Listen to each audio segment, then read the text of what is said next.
Hey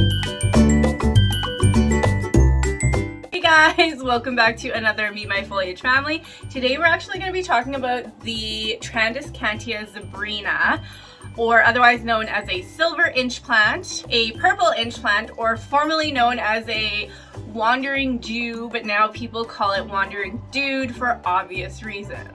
Unfortunately, that was just the name of it for so many years, so if you know it by wandering Jew, that's the plant we're going to be talking about today. This beauty has like 70 different varieties, which all come in different colors and shapes, and it actually originated in places like Belize, Mexico, Guatemala, so it likes that hot, humid weather. This plant actually is kind of classified as an invasive species. I don't remember what level on the invasive species chart it is, but it's down lower.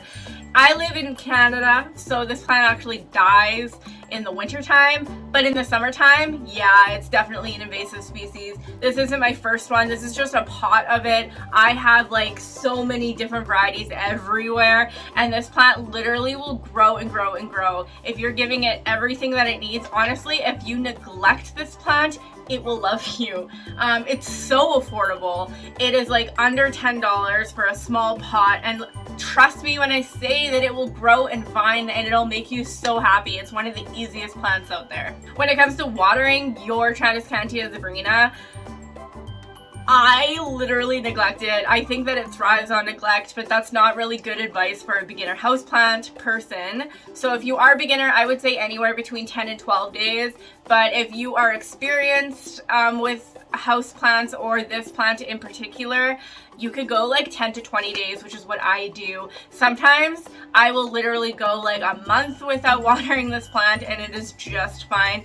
I don't know if it likes wet or dry soil. I'm gonna assume it likes the dry soil, but it doesn't give me any problems wet or dry. So let's talk about lighting. If you have your Trandescantia Zebrina outside in the summertime, I would 100% say to put it in a shady area. I sit mine underneath a tree actually. It sits in the tree trunk and that's where it lives. But if you have it indoors, give it bright light, but not direct light, so a brightly lit area. When you're giving it enough light, the leaves will actually grow closer together and the purple will be more vibrant.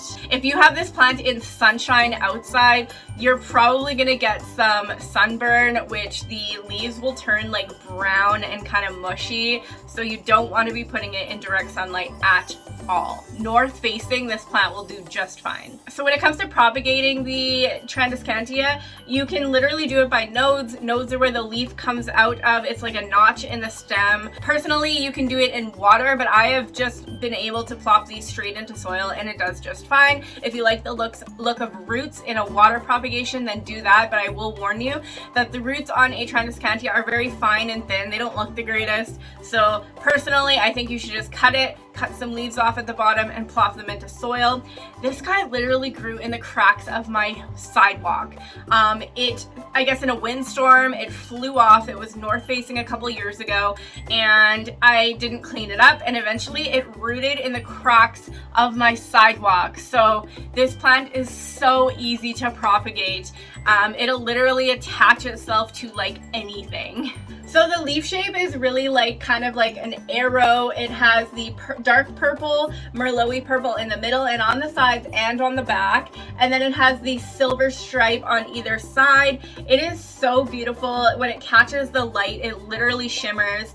If you have it in optimized lighting situation, the purple will actually overtake the silver, which sometimes people don't like too much, but I personally don't like it. But that is what happens when it's getting a little bit too much light.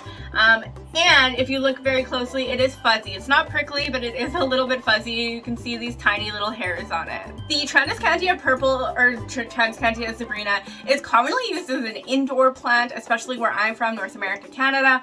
And most people put it in a trailing pot like this, and it'll trail, or you can use it as ground cover. My auntie actually does that. She puts some in her big hibiscus pot, and it has covered the entire top of the pot, which I think is really cool. If you guys want to watch a a quick 1-minute short on the toxicity and medicinal uses on the Trandescantia zebrina. The link for that video will be in the description below. Now we've come to the fun part on naming this guy. We're gonna name this particular one. I'll do a little close-up right now of how it looks.